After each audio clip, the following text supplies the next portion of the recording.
8:42 en el territorio continental ecuatoriano, buscando la verdad y abogando por la recuperación de la paz y la seguridad en el Ecuador. Queremos saludar al economista Ramiro Crespo, presidente de Analytica Security.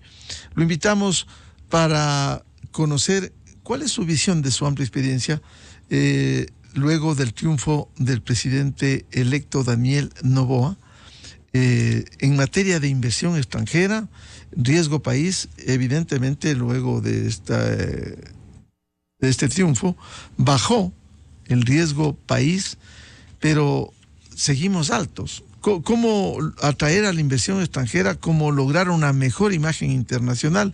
¿Y cómo lograr que los mercados se abran al país? Buen día. Muy buenos días. Muchos saludos a la audiencia, saludos a Miguel. Y respondiendo la pregunta, podemos comenzar por el tema del riesgo país. El riesgo país es como un termómetro que no nos dice qué enfermedad tiene el país, pero sí nos dice que tenemos fiebre, que tenemos temperatura alta, que hay alguna infección.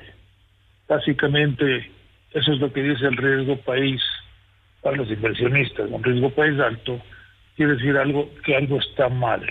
Generalmente se trata de la capacidad de pagar o de la voluntad o disposición a pagar.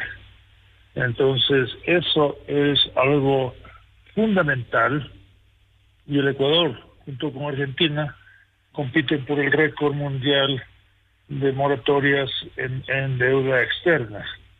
Entonces, es algo drástico que nosotros tenemos que hacer, que cambiar, es esa percepción de que tenemos fiebre. Y la fiebre cuando ya se trata de detectar por qué es la fiebre, se está viendo que fundamentalmente es por el tema de la situación política. La situación política, especialmente luego de la Constitución del 2008, en que está hecha para un solo partido, está hecha para un régimen presidencialista, pero de un solo partido.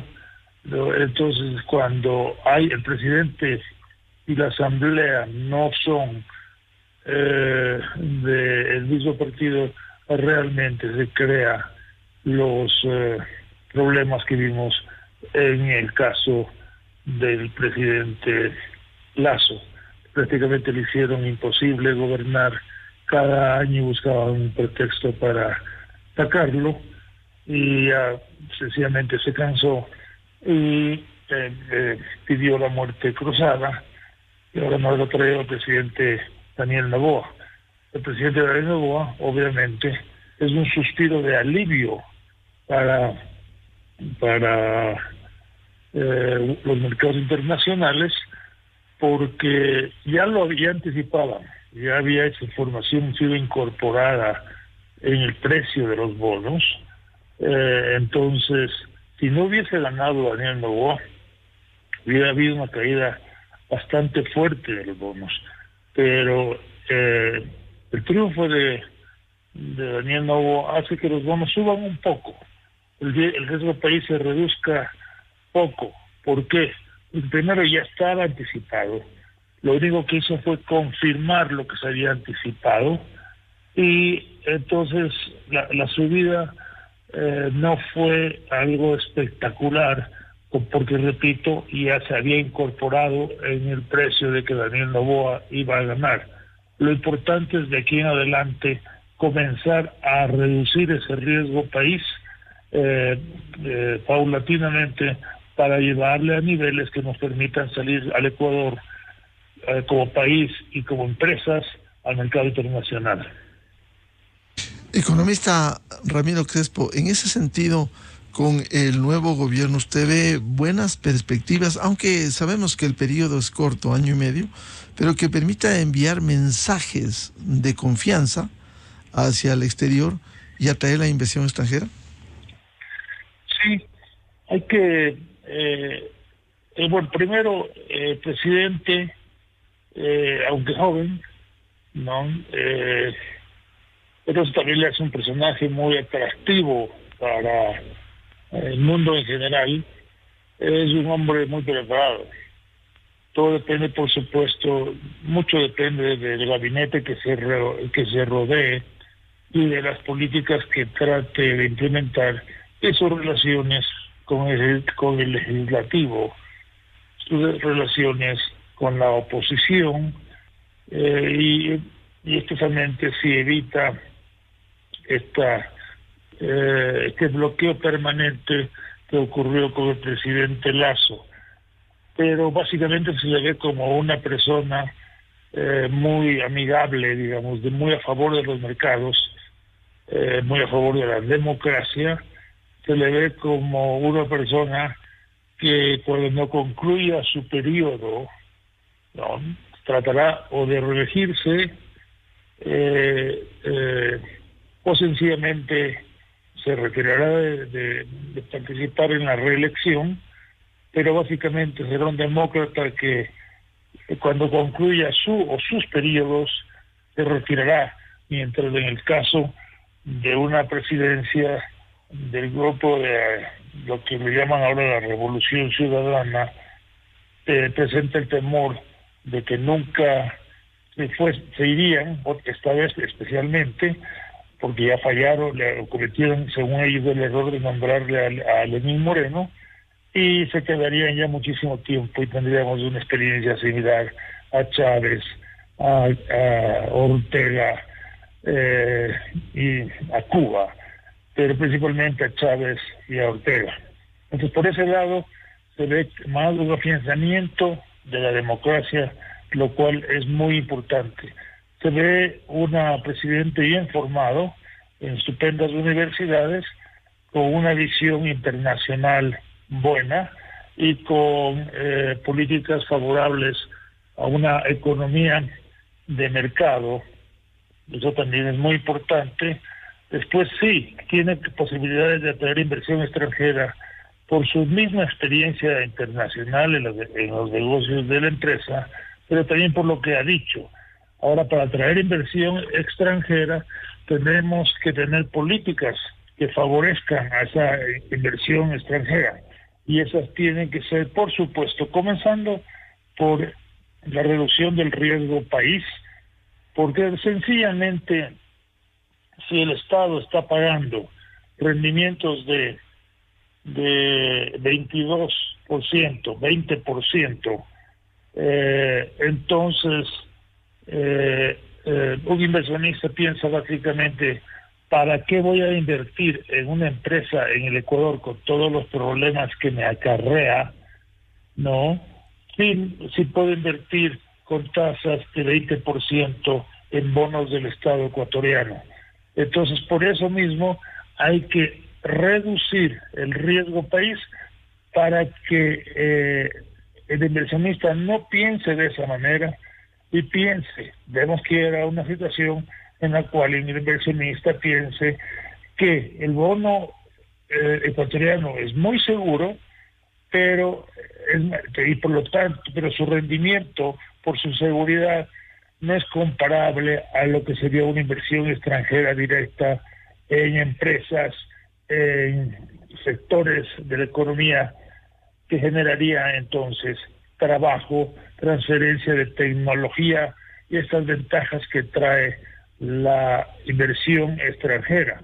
Entonces, como digo, tenemos que hacer como un objetivo común que se lo pueda medir, la reducción del riesgo país. También creo que es importante que se cumplan los acuerdos con el Fondo Monetario Internacional.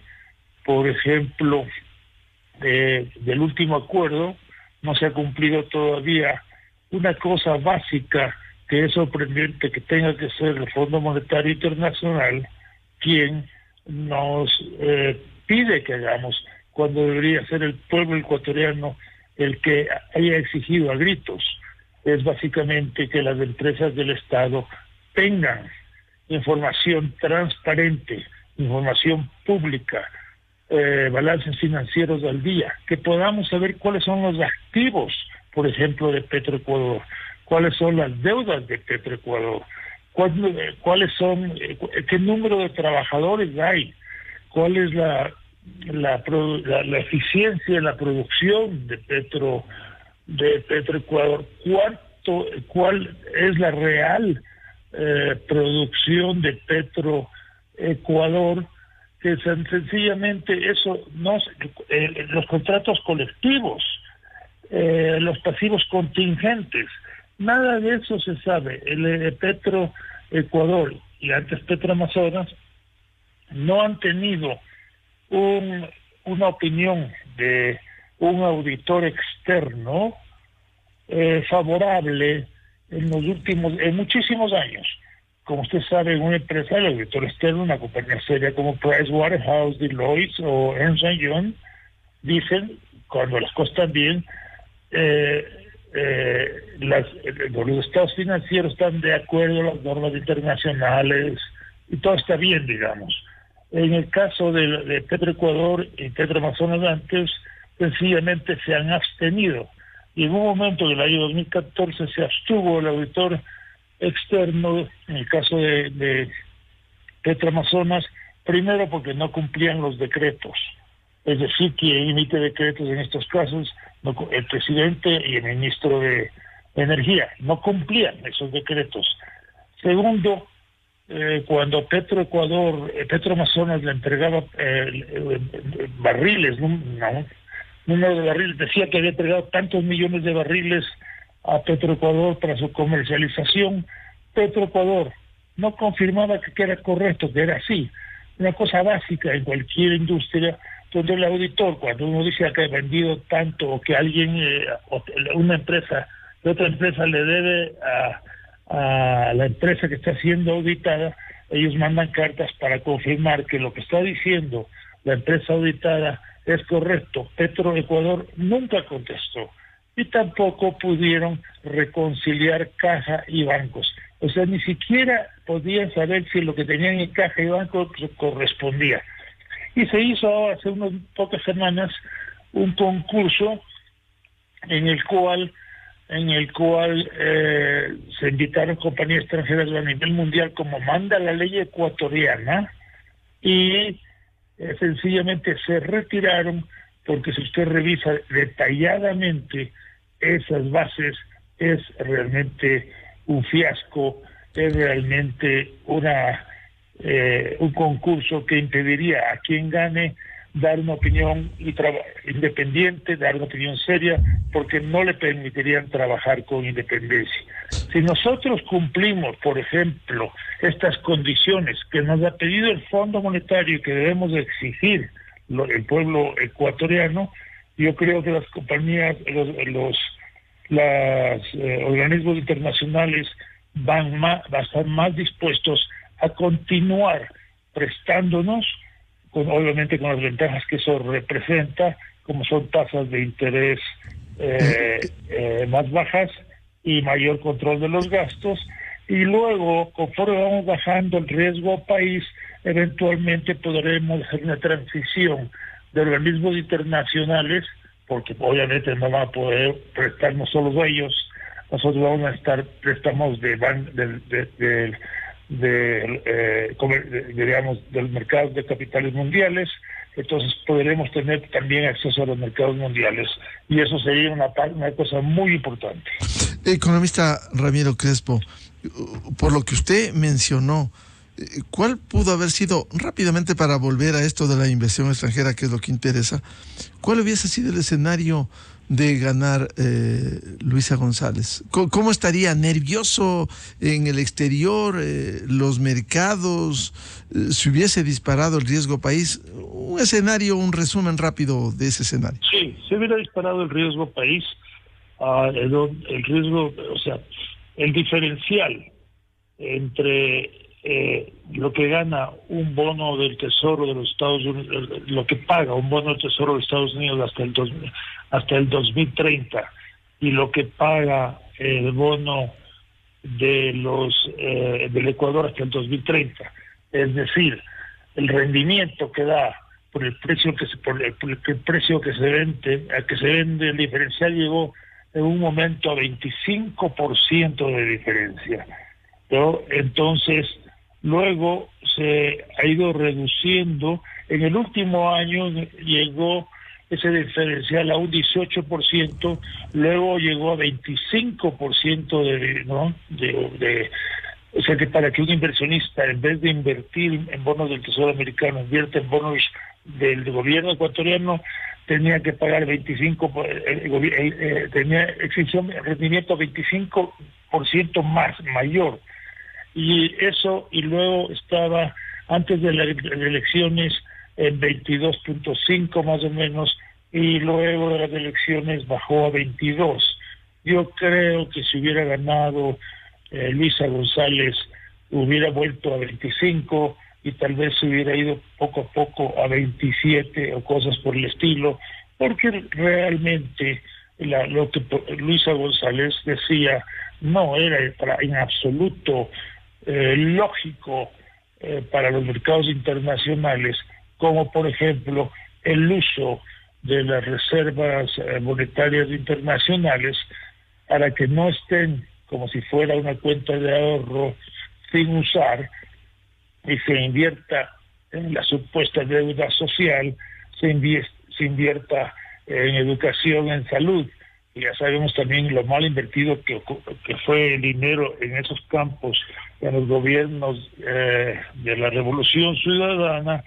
Entonces, ante ese tipo de enfoque, especialmente como un ejemplo, usando la Reserva Internacional, yo creo que hubiera habido un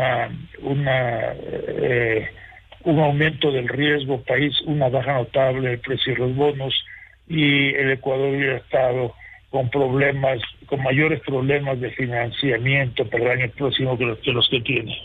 Economista Ramiro Crespo, por tanto, con este triunfo de Daniel Noboa hay más tranquilidad, se están enviando mensajes de confianza y lo más importante, ojalá pudiéramos lograr mayor inversión extranjera.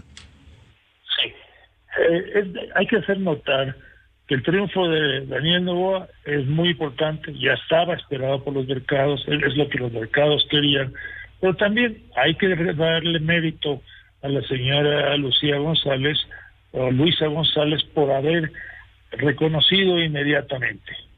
Eso también da un mensaje de mayor paz, de mayor tranquilidad, de un nuevo liderazgo, la Alianza País o la Revolución Ciudadana, que tal vez permita que luego cooperen más en tener una verdadera democracia y no a través de una democracia intentar llegar a una dictadura, como es el caso con Rafael Correa y como ha sido el caso con Chávez, Maduro y con Ortega. Entonces eso también ha ayudado a tranquilizar a los mercados, y como digo, si los mercados se van tranquilizando, se va reduciendo el país, van a comenzar otros inversionistas en una época difícil, porque ahora muchos inversionistas, muchos fondos que invertían en países como nosotros, de mercados emergentes, o lo que llaman de mercados de frontera, en el caso del Ecuador, a ese punto habíamos llegado, como si hubiera sido el lejano oeste. Entonces, muchos fondos están cerrando porque las inversiones en Estados Unidos con la tasa de interés tan alta para ese país se vuelven muy atractivas, ¿no? si se toma en cuenta el riesgo. Entonces se estaba perdiendo interés en invertir en países como los nuestros. Entonces tenemos nosotros que atraer a esos inversionistas otra vez a que vengan a nuestros países, pero es un proceso gradual que tiene que ver con la reducción de la inflación de los Estados Unidos la reducción de las tasas de interés en los Estados Unidos, que aparentemente va a venir en los próximos 2-3 años, y eso y con la reducción del diferencial entre lo que paga Estados Unidos y lo que paga Ecuador. Luego tenemos que tener, por supuesto, formas de invertir con relativa facilidad en el Ecuador.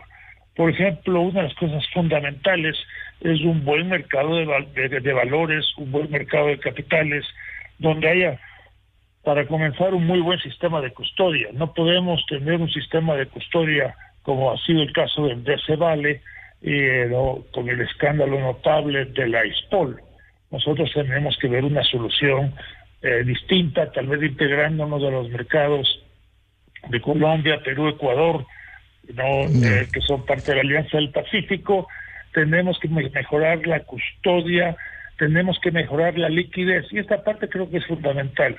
La deuda ecuatoriana en el exterior son, digamos, alrededor de 7.000 millones, y hay 3 emisiones. Pongamos que sea 18.000, supongamos por el ejemplo. Eso, digamos que se divide en 3 emisiones de 6.000 millones cada una, 2030, 2035, 2040. Ok, eso quiere decir que hay muchos compradores y muchos vendedores, de tal manera que cuando alguien quiere comprar, muchos le van a querer vender, y cuando alguien quiere vender, muchos le van a querer comprar. Eso se llama liquidez, es decir, poder vender rápidamente a un precio conocido muy similar al anterior. Pero la deuda doméstica ecuatoriana, que es un monto similar, tiene tal vez 1.000 emisiones. Dese cuenta, 1.000 emisiones, mientras que en Estados Unidos son 3. Entonces, con 1.000 emisiones de la misma cantidad, usted no va a tener emisiones con muchos compradores y muchos vendedores. Entonces, cuando alguien quiere vender, no habrá mucha gente que quiera comprar. Cuando alguien quiere comprar, no habrá mucha gente que quiera vender. Por eso es una inversión mala, una inversión, la doméstica, una inversión poco líquida, porque no se puede vender rápidamente a un precio conocido similar al anterior.